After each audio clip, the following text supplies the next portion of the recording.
Whoa, this courtroom's heating up fast. The defense attorney is about to accuse the judge of being unfair right in front of the jury. And trust me, that's not something you see every day, or something judges usually take kindly to. This is the second time that this honorable court in front of the jury has addressed me inappropriately and wrongly. Second time. The first time I gave the state discovery of a song from a Super Bowl. Weeks before, there was an objection. You assumed that I didn't give it to the state. I didn't want to embarrass the court. So you were yelling at me and saying, do you understand me? Do you understand me? And instead of saying, do you understand that you're wrong? I sat here and I said, yes, Your Honor. That was to protect the integrity of this courtroom and the court. Now you say in front of the jury how unprepared I am. I am not unprepared for anything. Okay, No. Steele, I need to make Mr. a Steele, record. Your Honor, Mr. Steele, wait a second. When you keep delaying... Okay, pause for a second. What's really happening here is a battle over procedure. The defense says he's being scolded unfairly in front of the jury, which could sway how they see him. And perception. That's everything in trial advocacy. Do you think the judge crossed the line here, or is he just keeping order? Okay, and that's what's happening to the court.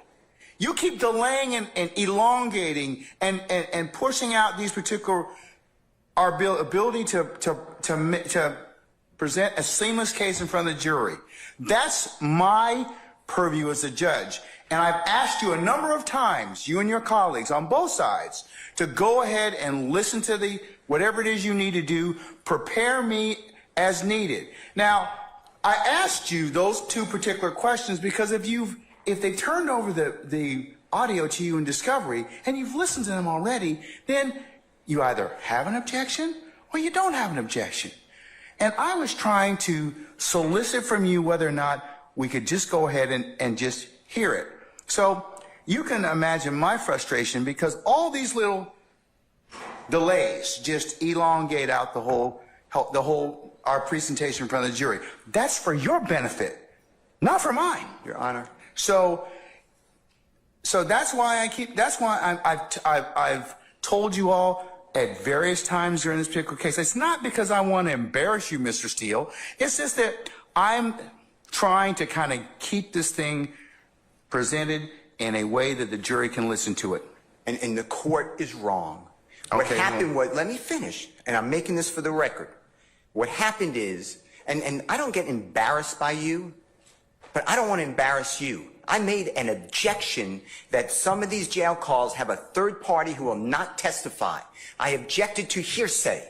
The state said it explains the effect. Okay, which call? Which call? These calls, as you... Okay, well then why aren't we taking them up beforehand? The state just said, just now, these are the 3 additional calls that they want to introduce. Okay, all right, well, then here's your response. I'm going to give you an acceptable response. Well, I'm going to make my motion. Huh?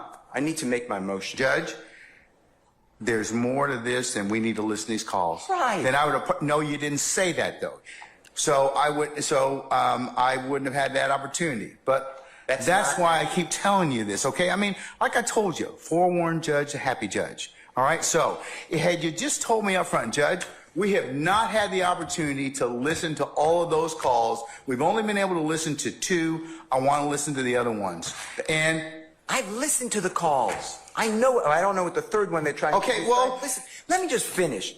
So you presuppose I don't know what the calls are. Well, I don't know what the third call is because Ms. Hilton, who's professional, said, I'll take a break and I'll let you know what it is. But the other 2 calls are the baseball game and at the chicken, they're discussing chicken wings. Or chicken. I understand those calls. There's issues in those calls that you need to address. But I politely make an objection and say, Your Honor, based upon what you told me, which is what you told me, we'll take it up later. I wanted to raise it. You tell in front of the jury how unprepared. Yikes, you can feel the tension. The defense attorney's not backing down. He's basically telling the judge, you embarrassed me twice. Apologize in front of the jury. That's bold, but also risky. Judges have long memories, and courtroom ego clashes like this can absolutely change the tone of a trial. I am. And let me tell you something. I am not unprepared. I don't appreciate the court telling me that. And you don't, and I asked you, tell the jurors that you Okay. were wrong when you admonished me last time. You said you wouldn't do that. This is the second time. And you know what it does to me? I don't care. I'm hurt because you're a court, but I really don't care. But what does it do to Mr. Williams? Mr. Steele, I'm not trying to personally insult you or hurt your feelings, okay? Forget about it. You are a grown professional advocate. I am a grown professional jurist. And people say things to me that border on the lines of I could take action or not. You have certainly said some of those things to me during the trial of this case. I have let them go. So, sir, that's just the trial. That's just the trial of the case, okay? No, but that man's life is here. And Realize it you affects know him. you're doing a fine job in representing him. Well, but you know what? That's just the way we are right now. But the crux of the issue is, Mr. Steele, and the representatives from the state and everybody else. What happens right now is I have to take a break in order to vet all of these issues, which I'm required to do, Mr. Steele. And that's what is kind of disappointing to me, because I have given you all this administrative time, all these breaks to go ahead and do this, and this is what delays the presentation of this case in front of the jury. You know, if I would have done what the state did, and I'm not poking anything at Ms. Hilton, you would have said to me, why didn't you share those calls with him before? What, you were out all day today. We didn't start court till 1 o'clock. I would have shared them. I know you would have. But the state didn't. I'm not poking fun because I can deal with it. But when the court then steps in. But here's the problem. I have a problem with it because at the end of the day, I got to listen to a 15-minute call. You don't have to listen to anything. But you have to make a ruling yes, on it. but I have to listen to it in order to make the ruling on those. And even if you said you've listened to the chicken call and the baseball call, and if you say there's other issues that come into play, it's better for us to take those things up before I ask for that jury. And I could have done that this morning. I could have done that at another point in time. So, I mean, well, I raised this issue to you, and I don't remember the date, but it was days ago. I raised it, and the court said, all right, understood, and we'll take that issue up when it comes. Now, what am I supposed to do? Okay. Sit there and say no objection? No. Exactly right. Not at all. I said, Judge, it's an issue we need to take up. Not at all. And in addition to that, today alone, and this happens, today alone, the state introduced 2 exhibits. I've never been given them before, ever. You know what I did? No problem. No problem. Because I think that's professional. One was a Google map. It needs to be clarified for the record that it was not done on September 11, 2013. And then a map with little dots with 0.4 miles I've never seen before. But I didn't do anything, Your Honor. I want to move the case. But when the court, it gives me no pleasure in saying this. I believe... Yikes, you can feel the tension. The defense attorney's not backing down. He's basically telling the judge, you embarrassed me twice. Apologize in front of the jury. That's bold, but also risky. Judges have long memories, and courtroom ego clashes like this can absolutely change the tone of a trial. I believe that this honorable court is biased against Mr. Williams and or his counsel, and I ask you to consider recusing yourself or don't do this again to me. This is inappropriate to me. I respect you, but what am I supposed to do? Sit there while you do this? I didn't do anything wrong. I did exactly what you teach me to do and the courts teach me to do. All right. But instead, no, I got to finish this.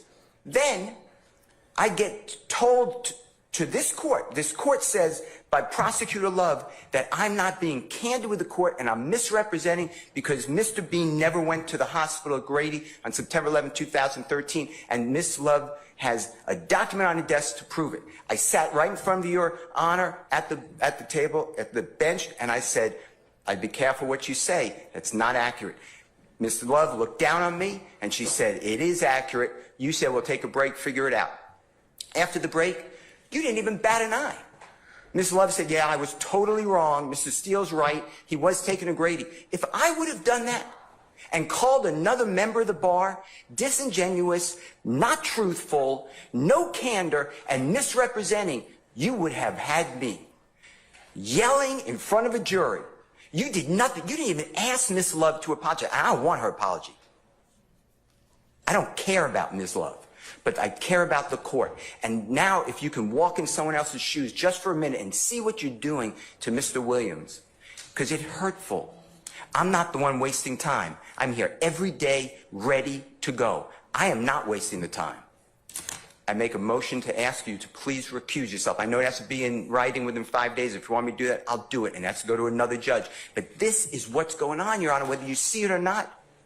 You're yelling at me in front of a jury for nothing, and then you won't apologize. And I did nothing wrong ever on these occasions or others. I'm going to go ahead and address your motion at this point in time. I'm going to deny your motion at this point in time. And also just direct you that I have the responsibility to control the proceedings in this particular circumstance. Sometimes things get kind of heated, and that's that's the crucible and trial of any particular case. I am not in any way intimating. The judge is pushing back hard. He denies bias, denies the motion, and reminds everyone that he's the one controlling this courtroom. But look at the subtext here. This isn't just legal sparring. It's personal now. Both men feel disrespected.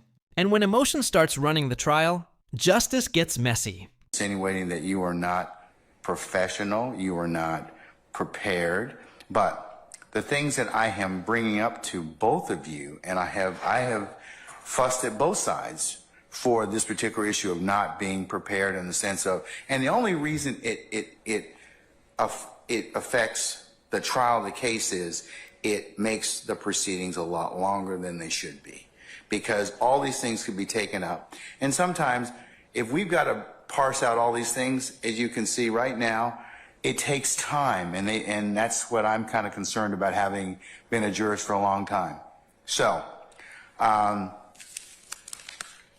understand that you're a zealous advocate. You in no way offend me by raising any type of motion. I think you're doing I think that you and the others here are representing your clients well, but sir, I have to be able to control these proceedings. And you at times in these proceedings have not listened to what the court's told you, and I certainly could have explored other options. I didn't.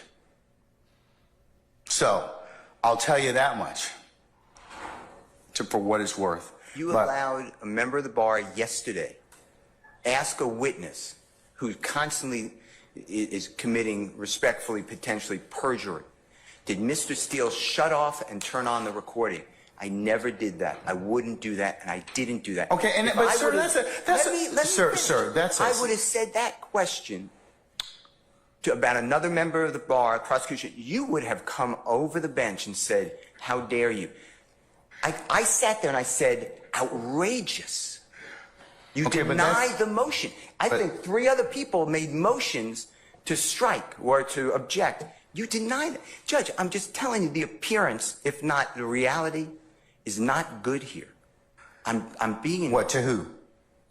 To Mr. Williams. Okay, but... Maybe to the others. Maybe you're his advocate, okay? And that separate issue of whether or not you did what you did, the state accused you of that, they have the right to at least inquire about whether or not that happened. Now, whether or not it happened or not, I'm not making any comment on it, but it goes to bias, it goes to motives to misrepresent. So that never happened. No good faith. Okay, but I'm not commenting on that. That's for the jury. That's for the jury to decide. I asked the question about a missing recording that I wasn't given of a statement made by Mr. Bean. And you know what you told me? And I keep telling you. You know what you told me? You said, does the state have it? They said no. You said, nothing I can do. I tried to cross-sign it. You sustained an objection. Because it doesn't exist at this point in time. Now, if it exists at some point, I told you I'd say it. 1, I tell you, I apologize to you. And then 2, I'll take corrective action against the party or the entity that failed to give you that particular statement. But the point is, everyone knows he spoke to the detective beforehand. No, we don't. That's the whole thing about it. You believe it. You honestly believe it, and that's true. On September 17th, 2013, I'm recording. Mr. Bean tells that to Detective Quinn. How is that far-fetched? Why would he ever say that? I lied to the other detective. Why would he ever say that? I mean, logic has to come into this courtroom at times. But you stop me from doing it, but you allow another lawyer make up that I'm stopping and starting a recording. And he says, well, I don't recall, I don't remember anything. Here's the thing, that's why probably Miss Love asked me to put it under seal for the time being, but I mean, I'm not saying anything, but if true, that's a pretty serious accusation. If true, I'll die right now. How about that, Judge Glanville? Your Honor, I object to this. I don't care about her objection. I'm speaking with the court. Your Honor, I object, and I'm I'd like to speaking level with an the court. objection. Okay. I'm speaking Let with him the finish, court. and then you can state your. My point is, if you don't see what's going on, it's because you're not viewing it out of the lens But of a juror. Mr. Steele, I can't do that. I have to be the referee. So the jury decides those particular issues of believability and credibility. Now, I'm not getting into the throes of war between you and the state. That's your business, and that is I have certainly nothing to do with a throw war. No, but I mean, it's your ability as an advocate. I told you before, that's your ability as an advocate. All right. What I'm saying is, you said in front of this jury, I was unprofessional. I am not unprofessional. You were wrong. I think at that particular. And here's the kicker. The defense attorney demands an apology again, saying the judge publicly called him unprepared. You can practically feel the jury's eyes darting between them. This isn't courtroom procedure anymore. It's pride versus authority. What would you do if you were in his shoes? Speak up or stay silent to protect your client? Point in time, given the totality of what happened, that's what the court's assessment was. Sir, I am. But it was wrong. It's a snippet in time. Mr. Steele, you're a very good attorney, but I'm a professional jurist, and you may not like some of the rulings that I make, and you may not like the way that the trial is going at a particular point in time. That's for all advocates. Ms. Love and her colleagues, I've told them the same thing. But I think that, my job as the referee is to give you a fair trial. And that's what I'm going to do. Well, I hope that's true. But you just told the jury I'm unprepared. And I am prepared. I don't understand why you would say that. Both of you, and I'll level this against the state. Both of you, that's being unprepared, because that I have to then listen to this to rule on it. I understand, but I'm the only one that the jurors here, the court, take ire with. Ever. Without an apology, without... Oh, I think I've taken Ms. Love and Ms. Hilton and her colleagues to task many times. No, I've heard you yell at them. I've taken them to task as well. I've heard you say to her, stop interrupting me, answer my that's question. that's taking them to task? The jurors never heard that. Ever. So... I ask for a continuing recusal motion. And I know it's not in writing, but I assume that you're ruling on it right now. That's what you're saying. Well, when you got to put it in writing, but I mean, I'll rule on it at this point in time. I'm going to deny the motion, but you need to put it in writing if that's what you wish to do, and I'll appropriately. I'm also asking for a mistrial based upon your statements. I think I made that clear, but I'm asking for a mistrial. Okay, now, Ms. Love. I don't think it's a fair forum for Mr. Williams. Okay. And I don't want to ask for a mistrial, but I have no choice when the court is saying what it said, that I'm not going to repeat it in front of a jury. That's hurtful. And I'm not saying me. I mean, regardless of what I think of it, it's hurtful to Mr. Williams getting a fair trial. All right, Mr. Steele, in terms of what I've told you all already, we're still going through the, I've told you all, both sides I've told you. So this just delays the trial. I mean, where I've got to rule upon other things. Well, I made this motion whenever I made it, and I raised it, and you said we'll get to it. Yeah, but it's timing.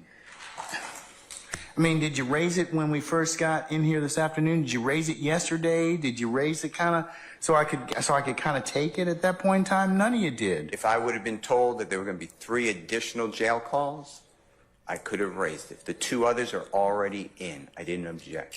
All right.